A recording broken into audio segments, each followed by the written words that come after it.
à la veille des élections, très souvent, des personnalités ressources de l'administration ou ressources de certains partis politiques qui viennent dans vos villages vous compter fleurettes. C'est avec votre argent qu'ils le font. Ces gens viennent vous tromper dans des 4x4 jutillants portant le CA. C'est interdit en principe, parce que c'est un bien commun. Prenez vos responsabilités en main. Aujourd'hui, nous allons traverser une autre responsabilité historique de l'histoire du Cameroun. Un tournant essentiel. Chasser ces gens. Ce n'est plus le choix du t-shirt, ce n'est plus le choix de la casquette. Ce n'est plus le choix du président Biya. Son temps est passé en 2025. C'est le choix de ceux qui seront maires et députés pour défendre vos intérêts. Préparez-vous à mettre ces gens hors des pistes de la politique du Cameroun. Toutes les routes du Cameroun aujourd'hui comptent des morts et tous les jours à cause du mauvais état des routes, à cause de la signalétique, la signalisation qui n'est pas très bonne, à cause des compagnies voyous et irresponsables, illégales comme celle-là, à cause de 2 ou 3 fonctionnaires 10, 20, 50, un peu véreux. Je me demande si le plus important c'est de faire passer les véhicules et amasser une fortune, parce que la plupart de ces centres techniques appartiennent aux fonctionnaires, aux membres de leur famille, à leurs petits copains. Comment est-ce qu'un pays avec une telle délicatesse mentale, que son niveau, ne pense pas patriotisme, ne pense pas bien commun, ne pense pas bien-être commun? Bouba, on est fatigué en réalité. Allez. En tant qu'observateur attitré, indépendant, libre et exigeant que je suis, je vois un parti qui s'agite un peu avant même que véritablement le corps ne soit convoqué. C'est cette association qui gère le pays. Moi je dis ceci, quand ils viennent dans nos villages, ils disent à nos parents, nous venons au nom du président de notre association qui est M. Paul Biya, qui est en même temps un président de la République. Si vous ne votez pas pour nous, c'est que vous avez voté contre le président Biya. C'est le président Biya qui nous a envoyé. Ce n'est pas vrai. Je voudrais d'abord commencer par un peu d'humanité de notre part. 2 secondes. Pour cette famille qui aurait perdu 7 à 6 membres. Je dis 2 secondes de silence sur le plateau, s'il vous plaît. Merci. Vous savez, aucune vie n'a de valeur. Personne de nous ne sait. La science essaye d'expliquer à travers les atomes, les gènes et tout ce qu'on veut. Mais la seule vérité, c'est que ce qui nous maintient en vie, c'est le souffle. Et le souffle appartient à celui qui est le créateur défini. Moi, j'ai l'impression qu'on se moque un peu de tout ça. Qui donne les licences ou les agréments pour créer des compagnies de transport? Il nous semble que dans le dossier, il y a la localisation de l'agence en réalité. Comme ils disent aujourd'hui, qu'on soit surpris que cette compagnie n'est pas une agence localisable. Je dis, arrêtons parfois de nous moquer des populations ignorantes. Regardons-nous un peu dans la glace pour tout ce qui gère ce pays et trouvons des solutions concrètes. Oui, on a un communiqué qui relate un peu ce qui s'est passé. Mais de plus en plus, on est fatigué des communiqués. Le communiqué en question ne va pas ramener ces serfs camerounais décédés ni d'une famille qui aurait perdu 6 à 7 membres. Ce sont des communiqués politiciens, une fois de plus. Aujourd'hui, nous voulons de vraies actions. Ces compagnies, souvent vous voyez des véhicules qui circulent dans les rues au Cameroun, à Yaoundé, Douala, Garoua, partout, Pousseri, qui sont de vrais cercueils ambulants. Mais on vous dit, ils sont quand même passés dans des centres techniques de vérification. Je me demande si le plus important c'est de faire passer les véhicules et amasser une fortune. Parce que la plupart de ces centres techniques appartiennent aux fonctionnaires, aux membres de leur famille, à leurs petits copains. Le plus important c'est de rentabiliser. Il y a des véhicules qui ne devraient pas circuler dans nos rues. On pleure 16 morts aujourd'hui. Toutes les routes du Cameroun aujourd'hui comptent des morts et tous les jours à cause du mauvais état des routes, à cause de la signalétique, la signalisation qui n'est pas très bonne, à cause des compagnies voyous et irresponsables, illégales comme celle-là, à cause de 2 ou 3 fonctionnaires 10, 20, 50, un peu véreux, et surtout à cause de nous-mêmes. Comment pouvez-vous penser voyager d'un point X à un point Y, mais vous préférez le racolage à une vraie compagnie? Surtout que les racoleurs prennent le même taux pour vous faire voyager. Non seulement elles sont illégales et voyoutes, elles ne sont pas localisables facilement, mais elles ont quand même une licence qui a été délivrée dans un bureau par un fonctionnaire. Le Cameroun pleure ses morts aujourd'hui parce qu'on ne fait pas des tests, des contrôles techniques de qualité, on ne fait pas des contrôles d'alcotexte, on fait pas, il n'y a pas, ou alors il y a urgence de mettre en place, j'ai entendu dans le communiqué, un plan d'urgence national d'enlèvement des véhicules mal stationnés, qu'ils soient petits, moyens ou de gros gabarits comme ceux-là. Vous avez des véhicules qui sont en panne 2 semaines au bord des routes. Voyager la nuit est supposé pour nous les conducteurs être le meilleur moment de voyager parce qu'on est frais, la nuit elle est fraîche, les phares nous permettent d'anticiper. Mais c'est en même temps le moment le plus dangereux parce que les camions comme ceux-là garés ne sont pas signalés. Même si on a mis un triangle à 50 mètres, 30 mètres ou 100 mètres pour signaler qu'il y a danger, ou alors des tas de sissongo parce que souvent ils déterrent des herbes qui mettent sur le bord de la route pour signaler un accident ou éventuellement un camion mal stationné, nos routes aujourd'hui ne répondent plus à un certain type de normes. On est fatigué des communiqués. On ne peut pas être un pays aussi grand que le Cameroun. Les accidents, personne ne prévoit un accident en sortant de chez lui le matin. Personne ne peut éviter un accident, mais il est possible d'éviter en même temps les accidents, en mettant tous les moyens de sécurité possibles. Voyez-vous, souvent les propriétaires d'agences comme celle-là font rouler leur chauffeur 2-3 fois en 24-48 heures. À peine il est arrivé, on lui dit, vous repartez. Un chauffeur qui somnole, est-ce qu'un chauffeur s'engage dans la rue avec l'intention de mourir? Non. Moi je fais la ligne Bafoussam, il y a des aires de repos. Ça signifie que un conducteur peut demander aux passagers de se garer, de se reposer 10, 15, 20, 30 minutes. Cela est faisable. Les aires de repos sont là pour ça. Mais nous les passagers, parfois on est très exigeants en disant je suis pressé. Et finalement le pressé nous conduit dans le cimetière. Qu'est-ce que les autorités font pour ça? Est-ce que les autorités ont mis en place des contrôles d'alcotest, des contrôles de fatigue? On avait décidé à un moment donné au Cameroun où la plupart de ces agences de voyage devraient mettre un système qui ralentisse la vitesse entre 70 et 80 km maximum. Mais on voit bien comment certains conducteurs vont à 100, 110 avec ces grands bus. Justement, ce véhicule ne disposait pas de ce système. Malheureusement, on a de communiquer. Aimé Sadou, sur les responsabilités, on doit encore chercher et peut-être tirer les leçons. Parce que chaque fois, on a certes les responsabilités qui sont partagées dans cette affaire, mais est-ce qu'on tire les leçons de ce qui se passe sur nos routes? En vérité, quand nous parlons de responsabilité, c'est très important. Parce que il est question aujourd'hui de soit le ministre des Travaux publics, soit même le Premier ministre, soit le Président de la République. C'est une question de responsabilité individuelle.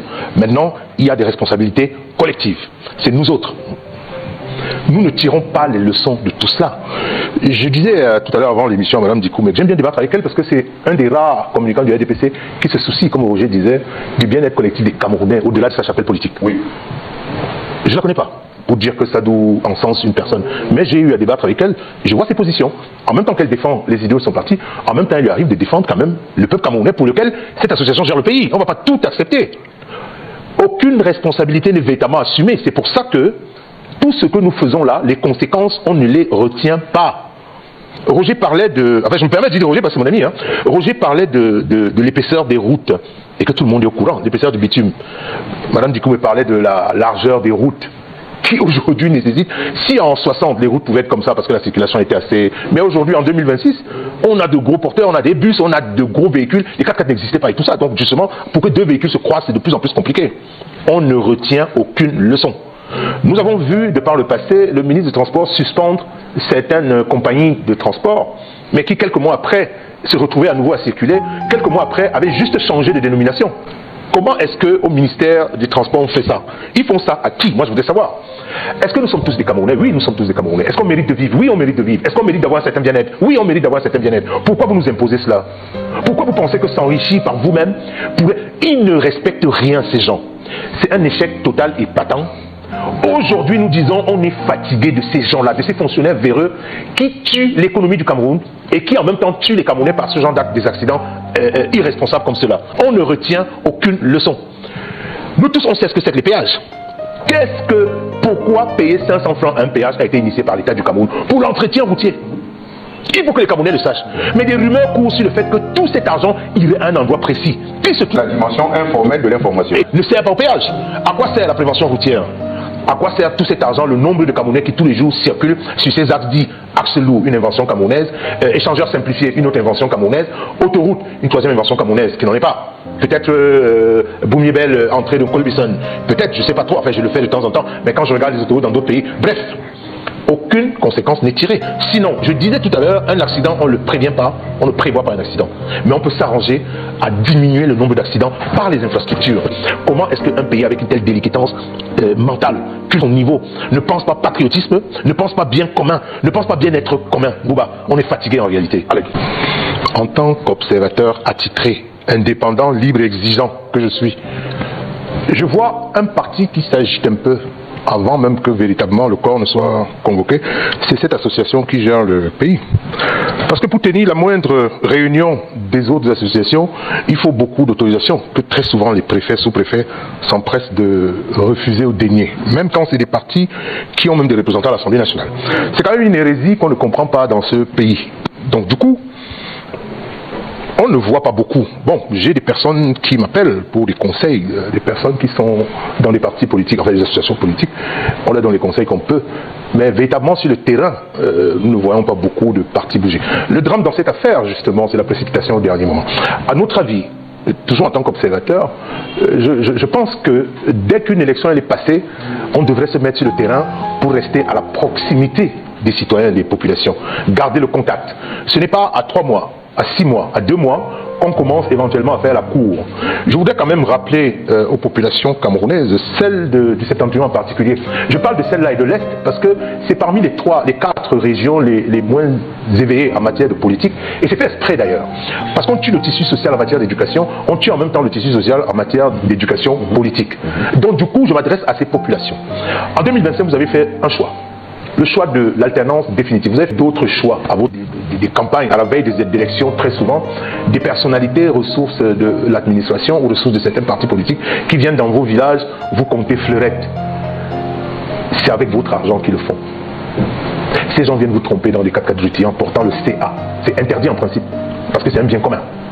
Prenez vos responsabilités en main. Aujourd'hui, nous allons traverser une autre responsabilité historique de l'histoire du Cameroun. Un tournant essentiel. Chasser ces gens.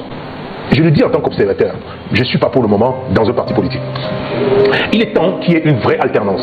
Que ceux qui sont là donnent la possibilité à d'autres de montrer ce dont ils sont capables. Parce qu'au Cameroun, nous avons des personnes capables de bien faire. Maintenant, est-ce qu'on est certain que ces élections auront lieu effectivement en 2027? Vous savez, ces gens ont l'art du mieux. Elle est consciente que le peuple camerounais, qui avait été dégoûté pendant 20-25 ans jusqu'en 2023, 2024 et 2025 de la politique, les jeunes Camerounais ont repris goût à la politique et ont fait des choix en 2025. Moi je dis ceci, quand ils viennent dans nos villages, ils disent à nos parents, nous venons au nom du président de notre association qui est M. Paul Biya, qui est en même temps un président de la République. Si vous ne votez pas pour nous, c'est que vous avez voté contre le président Biya. C'est le président Biya qui nous a envoyé. Ce n'est pas vrai. Les élections locales sont individuelles. Vous savez exactement qui aide dans vos villages. Vous savez qui sont capables de faire de meilleurs choix dans vos villages. Faites aujourd'hui le meilleur choix. Ce n'est plus le choix du t-shirt, ce n'est plus le choix de la casquette. Ce n'est plus le choix du président Biya. Son temps est passé en 2025. C'est le choix de ceux qui seront maires et députés pour défendre vos intérêts. Préparez-vous à mettre ces gens hors des pistes de la politique du Cameroun. Pour cela, inscrivez-vous, non seulement vous inscrivez, mais vous avez le droit, vous avez même l'obligation d'être présent dans vos bureaux de vote et attendre 18 heures. Là-bas, on n'attend pas un mois pour donner les résultats. C'est le même jour, avant 20 heures, vous aurez le résultat, savoir qui est votre député, qui est votre maire. Roger Chantal, je n'ai pas fini, merci. Nous voulons, je suis par là, je vous en prie. Nous souhaitons une vraie alternance au Cameroun. Mais l'alternance au Cameroun ne devrait pas simplement concerner le parti qui gère. L'alternance devrait concerner tous les partis qui sont en lice, à partir de la tête jusqu'au cadre du parti. Qui s'ils ont échoué jusque-là parce qu'ils n'arrivent pas à avoir, c'est pour certains qui vont aux élections, un député, des conseillers municipaux, ça veut dire que la machine ne marche pas. Essayez de faire de l'alternance à tous les niveaux. Nous voulons changer les maires, nous voulons changer les députés, nous voulons changer les conseillers, nous voulons aussi changer la façon dont les associations politiques sont gérées dans ce pays. Près-nous, dans votre localité. Est-ce qu'avec les dernières consultations, notamment l'élection présidentielle, on a vu le résultat, est-ce que il y a une volonté de pouvoir changer la classe politique dans cette partie du pays? Non seulement il y a une volonté, mais des actions sont mises en place pour que la classe politique dans le Cameroun change, non seulement dans le septentrion, mais dans tout le pays. Oui, Madame Dikobe, je suis de la société civile et je suis en campagne. Oui, je suis en campagne pour la vérité. Je suis en campagne pour que les Camerounais sachent enfin quelles sont les positions qu'ils peuvent avoir face à 2027. Une société civile opposante, quoi. En réalité, la société civile n'a pas de parti. Autant je peux tirer sur MRC, autant je peux tirer sur tous ces partis UPC et compagnie, que je fais d'ailleurs de temps en temps, que ce soit l'UNDP ou comment Tiroma, c'est quel parti là, c'est ils ont subi mes foudres en 2025. Suivez-moi de très près. Je n'ai pas de parti pris. Quand c'est bien, même chez vous, quand c'est bien, je dis c'est bien. Seulement, Monsieur Bouba, il faudrait que les Camerounais qui sont un peu ignorants des choses de la politique comprennent que le choix qu'ils ont à faire en 2027 va déterminer du développement de leur cité et du développement de la cité tout entière. Le choix ne sera plus parce que c'est le cousin, c'est la nièce. Le choix sera au niveau des hommes d'action. Oui, nous faisons campagne aujourd'hui pour que les gens aillent s'inscrire, pour que les gens aillent voter et pour que les gens entendent la vérité. Pourquoi pensez-vous que la politique c'est essentiellement dit des contre-vérités ou parfois, je ne voudrais pas trop utiliser ce terme, c'est un peu insultant, des mensonges? Pourquoi est-ce qu'on pense qu'il faut être menteur pour pouvoir faire de la politique? Oui, nous voulons le changement. Nous voulons le changement parce que vous connaissez un peu le Mayokani, vous connaissez un peu le Septentrion, vous connaissez Kaélé. On a des problèmes d'eau, bien évidemment, comme tout le monde. On a des problèmes d'électricité. À la moindre pluie, c'est 2-3 semaines sans électricité. Et quand il y a même de l'électricité et que la compagnie qui distribue de l'eau peut nous livrer un peu d'eau potable, dès que l'électricité est partie, même la compagnie qui distribue l'eau ne fonctionne pas. Donc du coup, nous disons, est-ce que c'est les responsables politiques qui sont la cause? Oui, c'est les responsables politiques qui sont la cause. Et c'est nous aussi qui sommes la cause. Nous, pourquoi? Parce que nous ne prenons pas la bonne décision au moment opportun. On rêve d'être comme ces fonctionnaires qui viennent nous tromper avec de grosses CA, alors qu'il y a d'autres alternatives. Il y a la possibilité de rentrer dans l'agriculture. La plupart de nos parents à l'époque ont envoyé nos parents, nos grands-parents, je voulais dire, ont envoyé nos parents à l'école à travers l'agriculture. Pourquoi aujourd'hui on pense qu'il faille simplement être fonctionnaire pour pouvoir réussir? Oui, nous voulons le changement et ce changement va s'opérer dans le Mayokani, ce changement va s'opérer dans l'extrême nord, ce changement va s'opérer dans le Cameroun. Ça c'est une promesse. Oui, nous faisons campagne, Madame Dikoumé.